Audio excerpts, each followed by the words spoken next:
দুই launch parking করে আছে এবং বনদুই ঘাটের লঞ্চে পার্কিং এর দিক দিয়ে ঢুসে ঢুকবো, দুইকে এদিক দিয়ে ঘাট দিব। দেখেন জায়গা নাই, এখন লঞ্চের একটা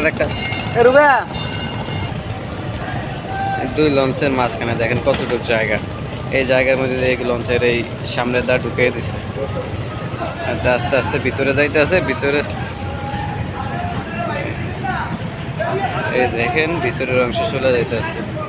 আর আমার মামুর বেটারা কুলির বেটারা উঠতে আছে, মানুষের হয়রান করতে লাভে লাভে উঠতে আছে। কুলির বেটা সন্ত্রাস, সদরঘাটের সন্ত্রাস।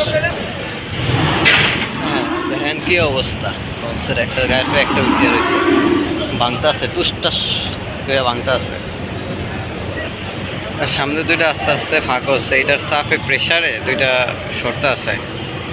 দেখেন এই জন্য লঞ্চ ঠুয়াস ঠাস করে বাড়ি লাগতেছে, একটার গায়ে একটা যাইতেছে না। তারপরে ধাক্কা ধাক্কি করে দৌড়াদৌড়ি করে নিতে আছে।